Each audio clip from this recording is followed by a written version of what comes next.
తాకట్లో ఉన్న మీ బంగారాన్ని విడిపించి ఆ రోజు ఆన్లైన్ రేటుకి కొంటాం. Sharma gold company.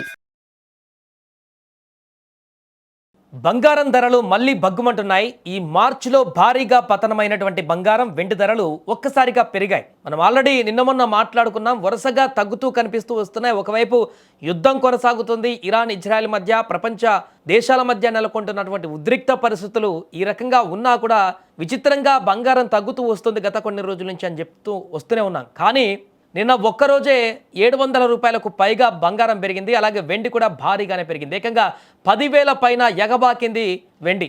ఇప్పుడు పెళ్లిళ్ళ సీజన్ కావడంతో చాలామంది బంగారం కొనేందుకు ఆసక్తి చూపిస్తుంటారు. బంగారం వెండి తప్పనిసరిగా అవసరమై ఉంటుంది. బంగారం వెండి పెరగడం వల్ల సామాన్యులకు ఇప్పుడు తీవ్ర ఇబ్బందిగా మారిపోతుంది. అంతర్జాతీయంగా యుద్ధ సంక్షోభ సమయంలో బంగారం ధరల్లో హెచ్చుతగ్గులు కనిపిస్తున్నటువంటి పరిస్థితి ఉంది. ఇక ధరల విషయానికి వస్తే ఇవాళ బంగారం ధరలు ఇలా ఉన్నాయి. 24 క్యారెట్ల 10 గ్రాముల బంగారం ధర వచ్చేసి 1,60,984 వద్ద కొనసాగుతుంది. ఇక 22 క్యారెట్ల 10 గ్రాముల బంగారం ధర వచ్చేసి 1,48,297 వద్ద పలుకుతోంది.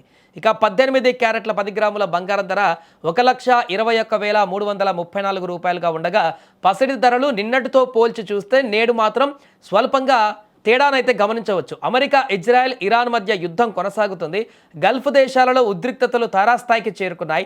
ఫలితంగా స్టాక్ మార్కెట్లు హెచ్చుతగ్గులకు గురవుతున్నాయి. చమురు ధరలు చలామణి అవుతున్నాయి.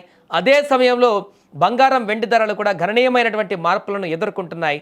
మంగళవారం మల్టీ కమోడిటీ ఎక్స్చేంజ్లో 2 విలువైనటువంటి లోహాల ధరలు బాగా పెరిగాయి. వెండి ఒకేసారి దాదాపు 10,000 రూపాయలు పెరిగింది. బంగారం కూడా 10 గ్రాములకు 2,000 రూపాయల లాభంతో ట్రేడ్ అవుతుంది.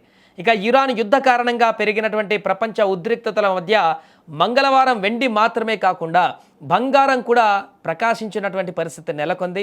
ఇది ఇంకా ఇలానే కొనసాగుతూ పోతే కొద్ది రోజుల్లోనే మరలా బంగారం వెండి ధరలు విపరీతమైనటువంటి తారాస్థాయికి ధరలు చేరేటువంటి అవకాశం మనకు కనిపిస్తుంది. కానీ ఇప్పుడున్న పరిస్థితుల్లో బంగారం ఒకరోజు తగ్గుతుంది, మళ్ళీ పెరుగుతుంది, మళ్ళీ తగ్గుతూ వస్తూ కొంత అదే 1,60,000, 1,50,000 వద్ద కన్సిస్టెన్సీ కొన్ని రోజుల నుంచి కనిపిస్తుంది. కాబట్టి అంతకు మించి భారీ స్థాయిలో అయితే పెరుగుదల ఉండకపోవచ్చు అంటూ కూడా అంచనాలు వేస్తున్నారు. చూడాలి, అంతర్జాతీయంగా నెలకొన్నటువంటి ఈ పరిణామాల కారణంగా అక్కడేమైనా మార్పు చేర్పులు కనుక అనూహ్యంగా చోటు చేసుకుంటే ఈ వేగం అయితే ఇంకా చాలా వేగంగా ముందుకు వెళ్ళేటువంటి అవకాశం ఉంటుంది పెరుగుదలకు సంబంధించి.